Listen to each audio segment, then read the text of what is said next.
prvo pozdravim. Nikola Aleksić, moj gost kanala Bitno i vašeg. Postavili bismo vam naravno logično pitanje.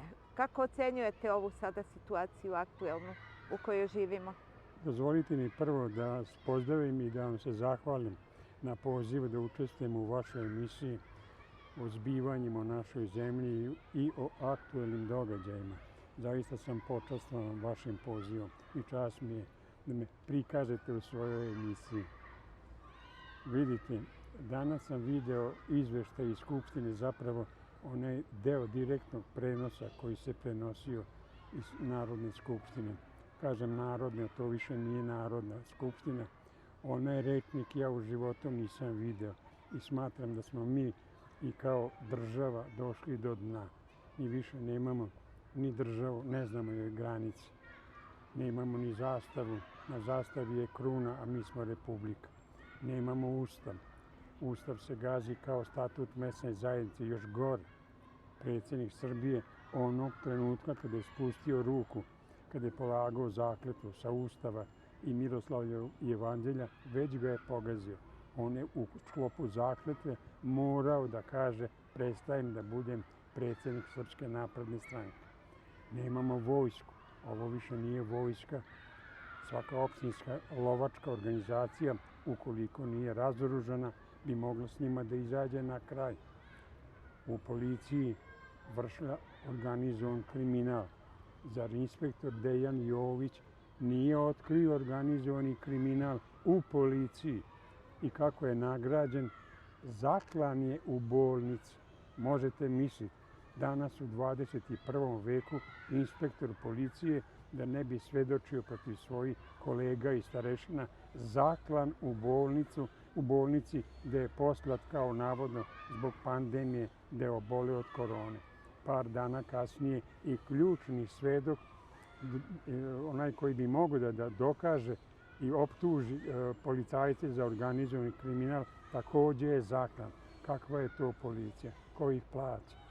Vojska je natovska, a policija... Bezbednost naše dece također stavljena na veliki ispit. Da ne pričam. Ja postavljam jedno logično pitanje. Ta jedna od elitnih osnovnih škola, zar nije imala video nadzor? Povezan sa policijskom upravom Vračar. Da li je neko razgovarao sa nastavnicom? Da li je neko razgovarao sa decom koje su to preživjela? Da nam kažu ko je to pucao. No, hoću da kažem da smo mi došli do dna. Ova farsa oko ovih šetnji i kontra mitinga umno poremećenog predsjednika Srbije zaista vodi ka tome da se sukobe Srbi protiv Srba, da se izazove građanski nemiri, da bi otvorio vrata mirovnim trupama koje su već u Srbiji.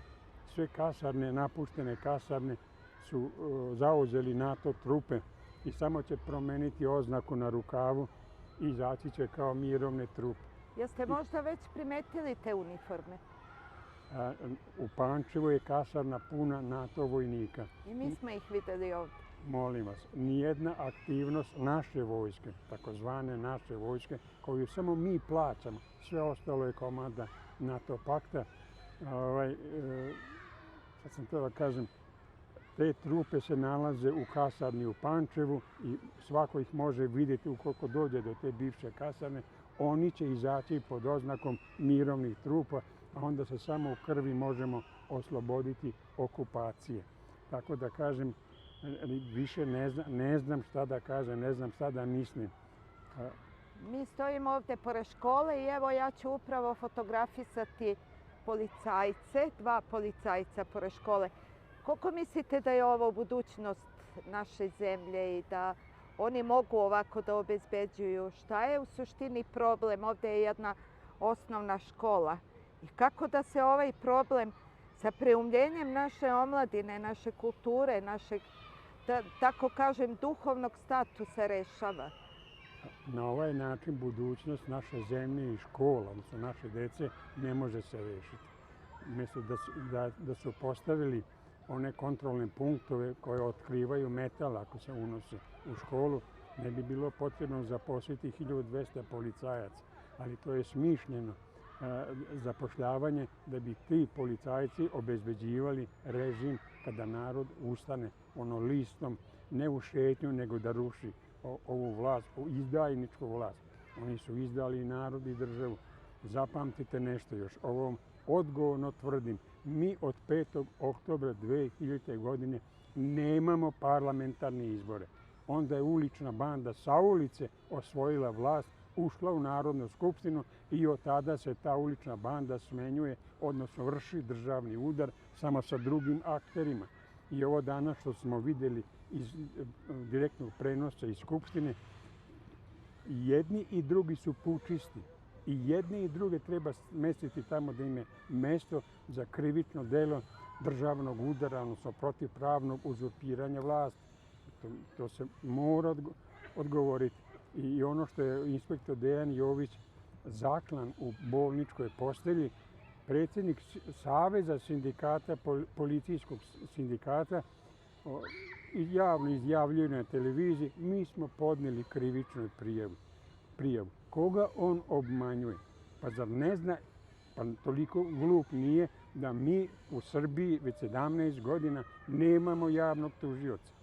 Ovo što je na čelu tužilaštva, to nije javni tužilac.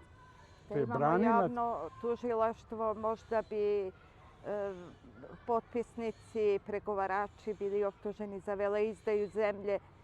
To im je dužnost, vidite, i tužilaštvo i pravosuđe je pretvoreno u servis organizovanog kriminala. I ovo traje dok traje, nešto će se desiti i onda će se narod podići da skine konačno tu izdajničku vlast. Razumete, ja više ne znam na koji način bi moglo mirnim putem, osim onog predloga koji mi iznosimo od 11. godine, 66 puta pred Skupštinom, pred predsjedništvom, vladom, generalštabom, i to je jedini mogući miran način raspleta ove agonije Srbije i rješenja krize oko Kosova i Metohije. Nikoga do sada nije osporio, niti u jednom jedinom detalju. A to je jedini mogući način sklanjanja ovog režima bez kapi prolivene krvi ili razbijenog izloga. To sam iznosio i svaki put u prijavi policiji do detalja objasnim koji su nam ciljevi, koje tačke dnevnog reda na prinudnoj sjednici ovi takozvani narodni poslanici moraju da usvoje pod prinudom, zato što Evropa sa njima sarađuje. Na taj način bi im zatvorili usta, niko nam ne bi mogao uputiti kritike, niti nam osporiti izbor vlade nacionalnog spasa. A vlada nacionalnog spasa neće biti birana po naređenju ambasadora Hila, koji zapravo... Niti iz postojećih političkih struktura, je li tako? Ne, apsolutno ne. Mi nemamo političke strukture. To je sve organizovani kriminal. Nego će na toj prinudnoj sjednici dela odlučivati ko će biti predsjednik vlade nacionalnog spasa. Narod neće, čaršija neće birati, agenture neće birati sastav vlade nacionalnog spasa, niti političke strukture. To su interesne bande. Pobogu ljudi. Da li negde vidite te neke zdrave narodne snage koje bi mogle da povedu ovu borbu? Ja vidim ljude oko sebe. Samo ekološki pokret Novog Sada ima preko 200 profesora univerziteta. Sa njima organizujemo jedinstvenu međunarodnu naučnu ekokonferenciju. Jedinu na svetu koja je dobila 5 puta za redom pokroviteljstvo Ujedinjenih nacija. Prvo razvijenje zastava Ujedinjenih nacija bilo je u Novom Sadu 2007. kad smo dobili prvi put pokroviteljstvo Ujedinjenih nacija. Zar vi mislite da bi neko od ove ulične bande bio odgovorniji, stručniji, bolji od naših stručnjaka okupljenih oko nas? A šta je sada sa njima u ovoj situaciji kada je... Šta je sada sa intelektualcima srpskim u ovoj situaciji kada treba podići svoj glas, podržati? Vidite, ti ljudi nemaju moralni integritet.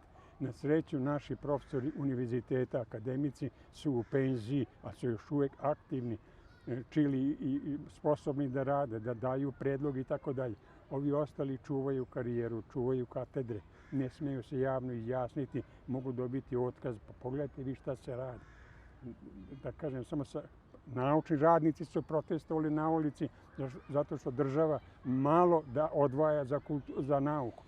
Danas čujem radnici iz oblasti kulture također izašli su na ulicu da protestuju jer država ne daje ni 5 para što kaže za kulturu. A niko od njih ne shvata da to nije nehat, da to nije glupost, nego da je to nalog okupatora koji izdaje nalog ovoj izdajničkoj vlasti da uništi sve što je u domenu očuvanja srpskog naroda. Obrazovanje, moral, kulturu, tradiciju, sve je dat nalog da se to uništi. Pa ljudi, nema slučajnost, to nije glupost.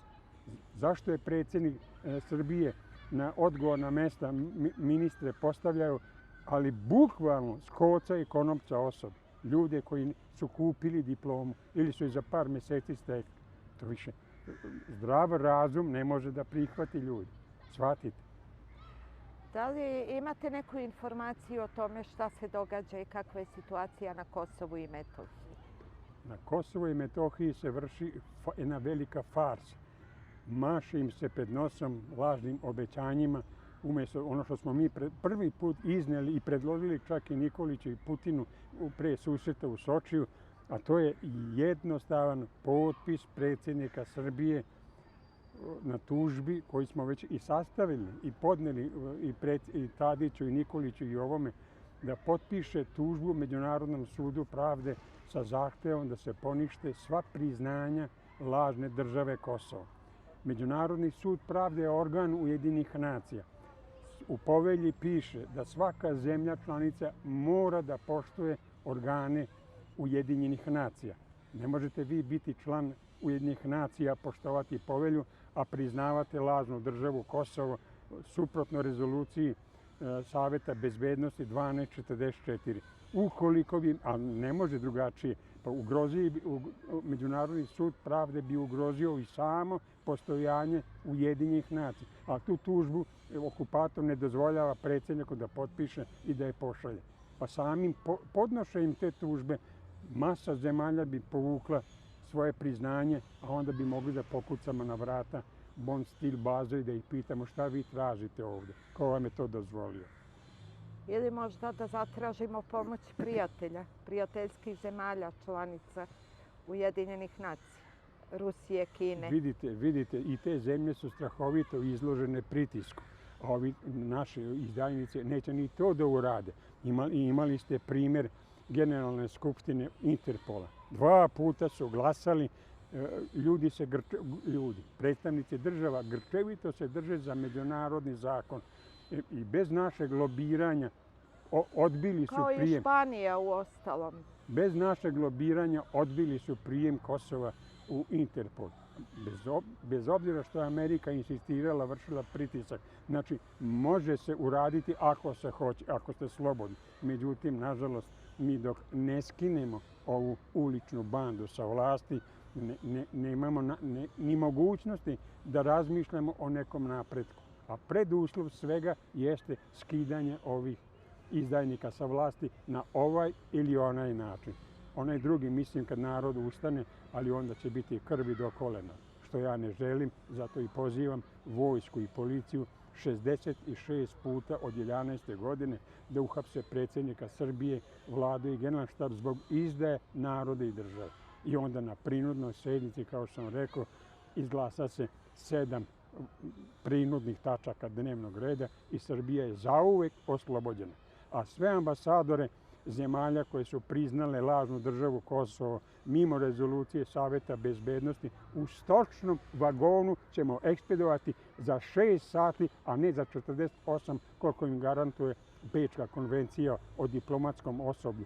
Po presedanu, po onom istom presedanu kojim su nas bombardovali besomučno 78 dana i noći i uništavali i privredu i stambene objekte i zdravstvene objekte, bolnice, crkve, škole, mostove rušili, tako dalje. Možete li da prognozirate ishod ovog narodnog nezadovoljstva na ulicama gradova? Narodno nezadovoljstvo se skuplja. To možete vidjeti po povećanju broja takozvanih šetača koje vuku za nos ove interesne manje. Nemojte se šetati. Idite pred generalštab. Generali ne mogu da narede vojnicima pod ugovorom da pucaju u svoj narod. Naći će se neki tenkista koji će upaliti tenk i doći pred skupštinu. I gotovo je. Uhapsite onog prvog predsjednika, umno poremećenog predsjednika. Svi ostali padaju kao domine. Bitno je samo da se zatvore granice i da ne beže van. Nema utočišta kad narod izađe na ulicu. A ne da se šetate, pobogu ljudi. Nemojte dozvoliti da vas vuku više za nos. Ovo je tragično šta radi od vas. Kakva šetnja. I ono što je bilo jedan u 5 miliona, pa ono je od 5 miliona, pardon. Ja sam promenio tu parolu za sebe. Sebe sam nazvao 1 u 5 miliona. Pokušavaju da naprave reprizu. Samo nemojte šetati. Pravo mesto je skupština ili predsjedništvo ako je onaj umobolnik u tom objektu. On napolje ne može da izađe bez lisica na rukama, a ja bih dodao i bez ludačke košulje. On mora biti izveden u ludačkoj košulji. Ne iz revanšizma, Bože sačuvaj, nego da bi celom svetu pokazali da je on psihički bolesnik i da narod ima legitimno pravo da mu pruži medicinsku pomoć i da se smesti u ustanovu Lazo Lazarević. Tamo su se sada stvorili uslovi, pošto je ona diktatorka od bivše direktorke smenjena konačno. Posle par godina svakodnevnog protesta preko 60 lekara specijalista je napustilo tu ustanovu posljednje 2-3 godine. Dokle smo došli? Ludaci su pušteni napolje, a zdrave ljude zatvaramo. Da li mislite da postoji nekakva realna opasnost da na Kosovu izbije možda sukob većih razmjera? Moguće. Jer to odgovara okupatoru, našem okupatoru koji je osvojio celu Srbiju i koji drži pod kontrolom Kosovo. Onda će imati odrešene ruke da i ostatak Srba protera sa Kosova i Metohije. Ja molim bilo koga sa Kosova i Metohije, neka me kontaktira. Daćemo mu i tužbu koju bi trebalo prisiliti ovog predsjednika, bez obzira što je poremećen, umno poremećen, mora da je potpiše i pošalje Međunarodnom sudu pravde. To je jedini način da se Kosovo i Metohija ponovo integrišu u Maticu Srbiju. Jedini mogući način.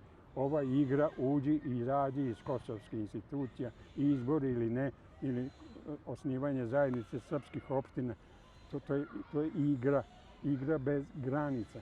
Ja postavljam pitanje, a šta onda kada se osnuje zajednica srpskih opština? Hoćemo onda dozvoliti Kosovu da uđe u Ujedinjenih nacija? Hoćemo onda dozvoliti dati saglasnost da Kosovo uđe u Ujedinjene nacije? Šta onda? Pa zar ne vidite da vas lažu? Molim vas, kontaktirajte me. Ja sam Nikola Aleksić, direktor ekološkog pokreta Novog Sada. Moj mail možete naći na svakom saopštenju na internetu sa telefonom, da ne ponavljam sada, ali možete me kontaktirati i naći moju internet adresu ili telefon. Da vas uputim šta vam valja činiti, da više ne dozvolite i pojedincima među vama da vas vuku za nos po savjetu ovih izdajnika iz Beograda. Gospodine Nikola, da li imate još nešto možda da poručite srpskoj naciji, odnosno narodu, što je važno? Vidite, o svemu sudeći, ako sam ja bio odbornik 4 mandata za redom u ime ekološkog pokreta u lokalnoj skupštini grada Novog Sada, znam da će ove godine biti raspisani parlamentarni izbori. To i ovaj poremećeni predsjednik već najavio da će 28. juna saopštiti važnu odluku pa i raspisati izbore navodno po zahtevu opozicije. Narod ovoga puta mora izaći makar na lokalne izbore, na višem nivou, pokrajinskom i republičkom, ne vredi ni izlaziti, opet će biti pokradeni. Ali svoj grad, svoje opštine morate braniti od tog polusveta. Kandidujte ljude od moralnog integriteta, poštene i časne stručnjake da okupe grupu ljudi da izađe, bez obzira što su protivustavni izbori, ali svoje mesto, svoju opštinu, svoj grad kao Novi Sad. Mi ćemo izaći sa ekološkim pokretom Novog Sada, najuspešnijom ekološkom organizacijom na svetu, jedinu na svetu koja je imala 5 puta pokroviteljstvo Ujedinjenih nacija. Nas građani poznaju. naše zasluge su takve da vam ne mogu sad ni za pola sata nabrojati šta smo sve uradili za 33 godine. Da nas nije bilo, vi danas Novi Sad ne bi prepoznali. Ne bi postojala ni Zmaj Jovina, ni Dunavska ulica, ni Sokolski dom, ni Tvrđava, ni Vojna bolnica, ni stadion u Vojvodini. Svi parkovi su bili proglašavani građevinskim zemljištem. Čak i 100-godišnji Dunavski park, onda je imao 110 godina postojanja. 2 puta sam skidao sa dnevnog reda Skupštine grada gdje je bio isparcelisan kao najskuplje neizgrađeno građevinsko zemljište. Da li vi shvatate? Novi Sad, a tako i u svim drugim lokalnim samoupravama, Novi Sad je predat u ruke organizovanog kriminala. Gradska uprava više ne upravlja Novim Sadom. Organizovan kriminal upravlja. Za vreme mandata Maje Gojković 18 ljudi je ubijeno ili izgorelo u požarima. Molim vas. 18 ljudi. Samo su 2 čovjeka ubijena u Limanskom parku u pokušaju da se pretvori u građevinsko zemljište. Na isti način, iz istog razloga, od strane istog investitora. Prijavio sam policiji, tražio sam od načelnika policije da me sasluša, da mu kažem ime i prezime tog zločinca. I pitali me nisu ko je to uradio. Molim vas. I drugi put, kada je drugi čovjek izgore u baraci mostogradnje koja je zaostala posle gradnje mosta Sloboda, na zidu, kad se dim razišao, vatrogasci su pročitali veliki grafit: vi ste neprijatelji ekološkog pokreta. Meni je nacrtao metu na čelu. Jedva smo ubedili suprugu tog radnika koji je izgoreo u baraci da ekološki pokret s tim nema veze nikako. Niti bi tako nešto uopće mogu da pomisli da uradi, a ne da ubije čovjeka na takav način. Znači, vaš predlog je lokalno organizovanje i tako je, u da bar pokrete, sačuvamo, a ne stranke, i da se kandiduju poznati i omiljeni ljudi. u lokalnoj sredini, njima kojima možete pokloniti poverenje. Ne ove novokomponovane patriote Savu Manojlovića i slične, gadi mi se od takvih ljudi. Ne, prepoznate ih, nego i svoji sredine, časne i poštene ljude kojima možete poveriti da okupe istomišljenike, isto tako časne i poštene stručnjake, da se bore za svoj cenzus, da uđu u lokalnu samoupravu, da utiču.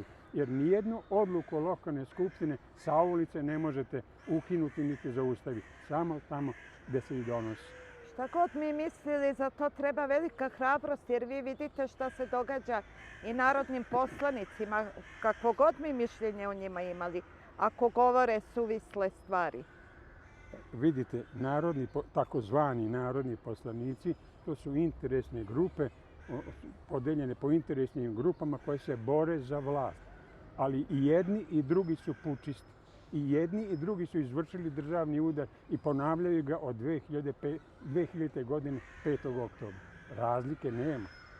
Ja još nisam čuo da je neko pomenuo reč Ustav. Molim vas, Ustav. A mašu sa njim, pričaju o njemu, odnosno... Zaklinju se nad njim. Da, molim vas. Samo neka, a ne smiju ga pomenuti, jer bi ih onda mogli pitati, izvinite, kako ste vi izabrani? Dugo nismo čuli tu reč. Niko je nije izvukao. Niko nikada nije rekao. A molim vas, onaj pravnik, onaj idiot koji na čelu takve jedne interesne grupe, svojim očima ga gledam u utiscima nedelje kod Olje Bećković, predlaže da se napravi referendum po opštinama, kao da se na neki drugi način može napraviti referendum sa pitanjem da li se Ustav treba poštovati. Možete misliti, i on je na čelu jedne sekcije režima, jedne interesne bande. Pa ljudi, osvestite se ako Boga znate, inače to nema ovo više. Ja mislim da ne imamo kud, da smo došli do dna. Vidjet ćete samo isečke iz današnje sednice Skupštine. Onaj spisak uvreda međusobno razmenjivan, ono ja u životu nigde, ni na ulici, nigde nisam čuo do sada. Molim vas. Hvala vam najlepše. Hvala vama na pozivu. Zaista sam bio počastan i bilo mi je drago što sam mogao da iznesem svoje mišljenje o aktuelnoj situaciji u Srbiji. Hvala puno. Molim.